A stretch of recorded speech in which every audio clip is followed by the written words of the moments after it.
এই মুহূর্তের বড় খবর, রাজ্যসভায় ফের তৃণমূল শিবিরে বড় ধর। সুখেন্দু শেখর রায়ের পর এবার সুস্মিতা দেব রাজ্যসভা থেকে ইস্তফা দিলেন এবং সেই সঙ্গে দলের সমস্ত পদ থেকেই কিন্তু সরে দাঁড়ালেন সুস্মিতা দেব।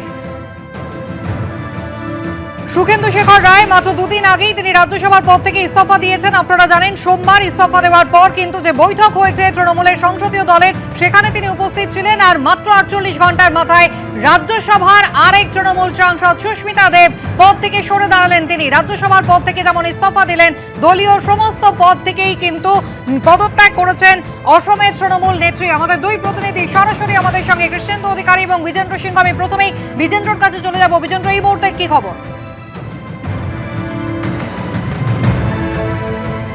এই মুহূর্তে সব থেকে বড় খবর এটাই কুসুমিতা, কি তৃণমূল নেত্রী এবং প্রাক্তন মুখ্যমন্ত্রী দিল্লিতে রয়েছেন। তার বাসভবনের ঠিক পাশেই রয়েছে রাজ্যসভা সেক্রেটারিয়েটের অফিস, তার 1 কিলোমিটার মধ্যেই পড়ে।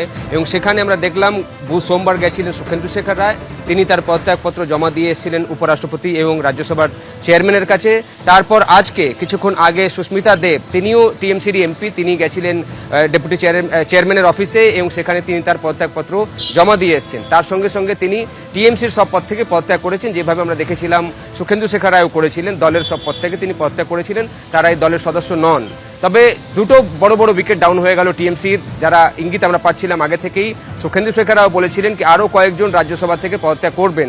তার মধ্যে কারা করবেন, জল্পনা ছিল কি কোয়েল মল্লিক হয়তো তারপরে করবেন, কিন্তু কোয়েল মল্লিক তো আসেননি চেয়ারম্যানের সঙ্গে দেখা করতে, পদত্যাগ করতে। তার আগেই চলে এসছেন সুস্মিতা দেব। আজকে তিনি পদত্যাগ করেছেন। তাকে আসামের নেত্রী বানিয়েছিল টিএমসি।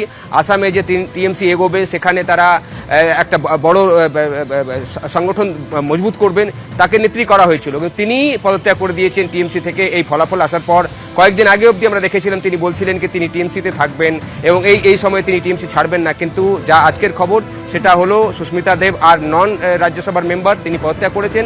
বুলেটিন কিছুক্ষণের মধ্যে চলে আসবে। একদম বিজেন্দ্র, তোমায় একটু বিরত করি। পাশেই ছবি দেখা যাচ্ছে যেখানে অসমের মুখ্যমন্ত্রী হেমন্ত বিশ্ব শর্মার সঙ্গেই কিন্তু দেখা গেল সুস্মিতা দেবকে। প্রথমে তিনি ইস্তফা দিলেন রাজ্যসভার সাংসদ পদ থেকে, তৃণমূল কংগ্রেসের সমস্ত পদ থেকে পদত্যাগ করলেন এবং তারপর পরে অসমের মুখ্যমন্ত্রী হেমন্ত বিশ্ব শর্মার সঙ্গেই দেখা যাচ্ছে তৃণমূল কংগ্রেসের সদ্য ইস্তফা দেওয়া, পদত্যাগ করা সাংসদ সুস্মিতা দেবকে। অত্যন্ত তাৎপর্যপূর্ণ রাজনৈতিকভাবে। আমি এই নিয়ে আবারও কথা বলতে চলে যাব। বিজেন্দ্র সিংহ রয়েছেন আমাদের সঙ্গে। বিজেন্দ্র, সুখেন্দু শেখর রায় গত পরশু যখন ইস্তফা দিলেন এবং তার সঙ্গে রাজ্যসভার পদ শুধু নয়, তিনি তৃণমূল কংগ্রেসের সমস্ত পদ থেকে সরে দাঁড়ালেন। একই সঙ্গে বললেন রাজনীতি করবেন কিনা তা নিয়ে কিন্তু তিনি ভাবনা চিন্তা করবেন। তবে সুস্মিতা দেব কোথাও তার রাজনৈতিক ভবিষ্যৎটা কি একেবারে সামনে চলে এলো?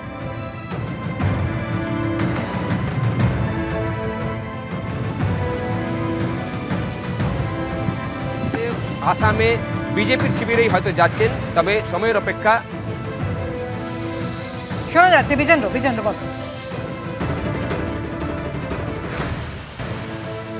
দেখো, সেই ইঙ্গিতই আমরা পাচ্ছি, যেটা যে কথাগুলো, যে ছবিটা আমরা দেখতে পাচ্ছি এই মুহূর্তে, যেটাতে সুস্মিতা দেব দেখা করেছেন অসমের মুখ্যমন্ত্রী সঙ্গে, হিমন্ত বিশ্ব শর্মার সঙ্গে। তিনি আজকে দিল্লিতে এসছেন। আজকে যেহেতু এনডিএর মুখ্যমন্ত্রীদের সঙ্গে মিটিং রয়েছে প্রধানমন্ত্রীর 3টের সময়, তার আগে আজকে দিল্লি এসছেন, যাকে এমনি সবাই মামা বলে, এবং মামার সঙ্গে দেখা করেছেন সুস্মিতা দেব।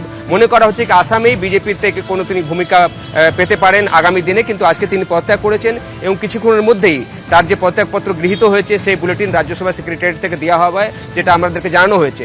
তার সঙ্গে সঙ্গে দেখো, দুটো মডেল চলছে এইখানে। এক হলো লোকসভা এবং রাজ্যসভা। লোকসভায় যে টিএমসির ভাঙন হচ্ছে সেটা হচ্ছে দল থেকে এমপিরা বেরিয়ে আসছেন, তারা সেপারেট ব্লক করবেন এবং লোকসভার স্পিকারের কাছে গিয়ে তারা চিঠি দিয়ে বলবেন যে তারাই আসল তৃণমূল কংগ্রেস, তাদেরকে স্বীকৃতি দেওয়া হোক, যেহেতু বেশিরভাগ সাংসদ তাদের কাছে রয়েছেন। যেটা বিধানসভায় দেখা গেছিল সেটাই লোকসভা করা যাবে, এরকম একটা পরিকল্পনা চলছে। প্ল্যান বি রয়েছে রাজ্যসভার জন্য। রাজ্যসভাতে রয়েছে এক এক করে রাজ্যসভা থেকে পদত্যাগ করবেন টিএমসি সাংসদরা। প্রথমে সুখেন্দু শেখর রায় পদত্যাগ করলেন, আজকে সুস্মিতা দেব করেছেন। আগামী কয়েকদিনের মধ্যে আরও কয়েকজন সাংসদ পদত্যাগ করবেন, যেটা সূত্র মারফত আমরা খবর পাচ্ছি। এবং যেটা এই মুহূর্তে, যেহেতু পশ্চিমবঙ্গ বিধানসভাতেই তারা রাজ্যসভায় এসেছিলেন, পশ্চিমবঙ্গের বিধানসভার যা গণিত এই মুহূর্তে রয়েছে, এই যে পোস্টগুলো ভ্যাকেন্ট হচ্ছে সেই সব জায়গাগুলোতে এখন বিজেপির সাংসদরা আসবেন রাজ্যসভায়। অর্থাৎ একদিকে টিএমসির নম্বরগুলো কমছে, বাড়বে বিজেপির নম্বরগুলো রাজ্যসভায়। 13 থেকে 11 হয়ে গেল টিএমসি, এবং বিজেপির সংখ্যা কিন্তু বাড়বে যখন ভোট হবে পশ্চিমবঙ্গে রাজ্যসভার এই ভ্যাকেন্ট পোস্টগুলোকে ভরার জন্য। একদমই তাই বিজেন্দ্র, এবং সুস্মিতা দেব খুব উল্লেখযোগ্য, যেটা দেখা যাচ্ছে যে বিন্দুমাত্র সময় কিন্তু নষ্ট করতে তিনি রাজি নন।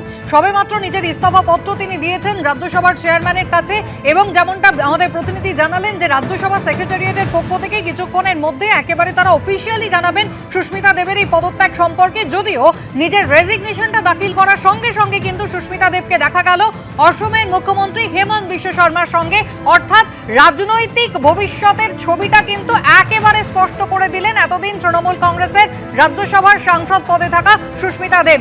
এবিপি আনন্দ, এগিয়ে থাকে, এগিয়ে রাখে।